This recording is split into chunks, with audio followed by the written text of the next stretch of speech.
Mobile ini yang cukup eksklusif untuk kita mendalami bagaimanakah sebenarnya kehidupan seorang wanita yang cukup muda ini, bermula 18 tahun, sudah pun ada simptom kehilangan deria penglihatan dan kini pada usia 24 tahun telah pun bangkit semula, meneruskan pembelajarannya, pengajiannya dan kini boleh berkongsi dengan kita perjalanan beliau sebagai seorang yang telah pun kehilangan deria penglihatan. Kita terus bersama dengan Cik Sharifah Nur Jahan, Syed Zakirul Alam. Assalamualaikum. Waalaikumsalam. Selamat pagi. Selamat pagi.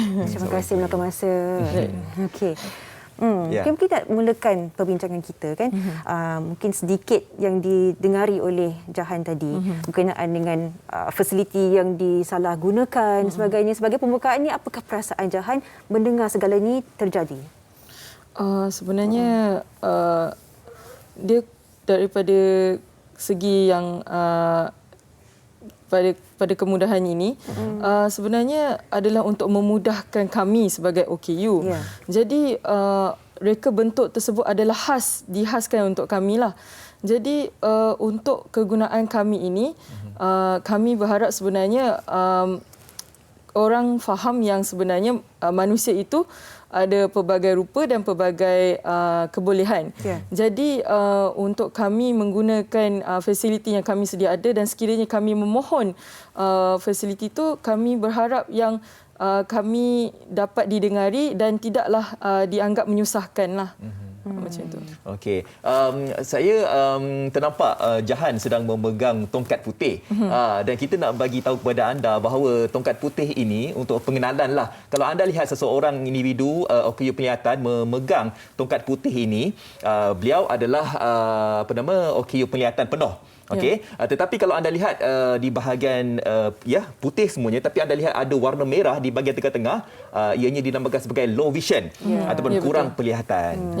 Kan itu pemahaman kita lah kan, kalau kita nak kenal pasti kan. Okey, mungkin Jahan boleh kongsikan tentang transisi lah kan daripada kehidupan normal, tetapi ketika usia 18 tahun dah ada keradangan mata, 21 tahun hilang keseluruhannya penglihatan ini. Mungkin boleh ceritakanlah pengalaman sendiri transisi daripada normal sampailah ke tahap sekarang ini, Jahan.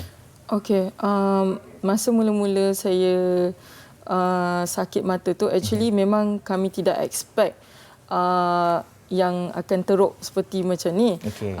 Asalnya saya cuma rasa gatal pada mata dan bila saya pergi ke klinik masa tu doktor kata ni mungkin infection sikit je kot. Jadi dia bagi ubat mata 2 kali. Dan saya pakailah seperti biasa. Tapi selepas macam sebulan lebih macam tu, sebulan setengah, saya start perasan yang mata saya jadi merah sangat. Macam nampak macam mata putih tu berdarah. So kita orang pun pergilah ke pakar. Dan pakar pada peringkat awal saringan tu dia macam kata dia nampak lain tapi rasanya kena datang balik check ni. Tapi saya kecewa pada waktu tu sebab dah 3 kali saya jumpa doktor tapi doktor kata tak ada apa. Mungkin masa tu saya fikir mungkin teruskan makan ubat je lah kan. So tak sangka sebulan kemudian saya tak nampak dah. Macam tu. Dan kalau kita minta izin lah untuk kita melihat keadaan sebenar ketika ini. Dan sebenarnya anda boleh saksikan ini satu transisi yang sangat menukar kehidupan kita. Dan pada ketika ini yang disebutkan oleh Jahan, hanya sekarang boleh melihat jalur-jalur cahaya ya.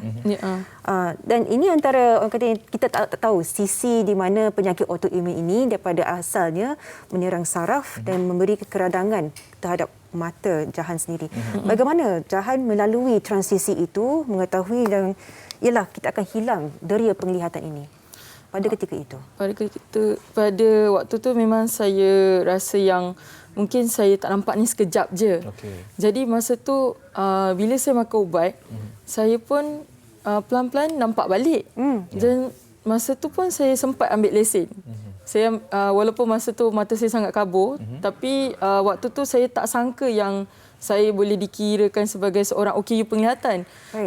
Dan orang pun beritahu yang katanya sekiranya kalau kata awak nampak gelap saja itu baru dikira sebagai OKU penglihatan, tapi hakikatnya tak. Jadi pada waktu tu saya banyak menyeksa mata saya untuk tengok benda-benda yang macam contohnya material pembelajaran saya, sebab saya belajar law kan, saya kena banyak membaca. So saya paksa diri saya untuk tengok. Sedangkan rupanya saya tidak tahu pada waktu tu ada software untuk penglihatan tu sendiri guna untuk memudahkan kami membaca sesuatu material lah.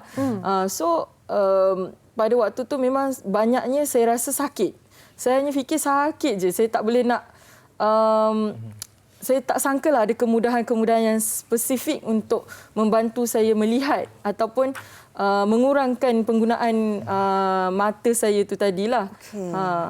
So masa tu memang saya fikir yang saya nak just teruskan habis belajar, and saya tak fikir sakit saya memang sakit sampai ke bahu, mata tu pening, sakit kepala tu memang saya teruskan juga, nak cuba juga untuk lunaskanlah tanggungjawab saya terhadap pengajian saya waktu tu. Tapi dalam saya perjalanan saya itu tadi, saya memang terpaksa hadap banyak cabaran, sebab waktu tu saya tak sedar sama ada saya ni boleh ke tidak ambil macam orang kata apa, kemudahan OKU ni, ataupun saya harus anggap saya ni normal, cuma sakit mata je.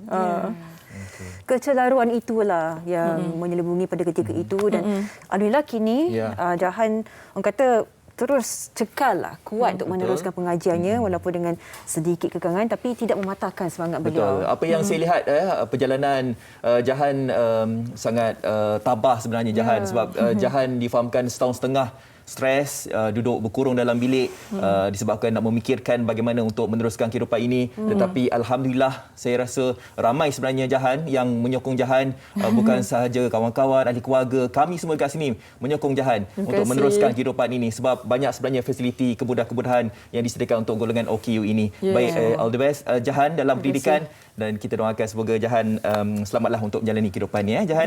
Terima kasih. Terima kasih. Okay, memang inilah membuka mata kita sebenarnya, bukan sahaja orang kata kesukaran yang dilalui, tapi kita sebagai orang awam yang cukup sifat ini, bagaimana kita boleh bijak untuk menyantuni dan menjaga fasiliti yang disediakan khas untuk mereka. Betul. Yang paling penting kita kena lihatlah, awareness ni penting untuk kita nak menjaga, jagalah hati golongan OKU ni sebenarnya, apa yang kita nak terapkan kat sini. Okey.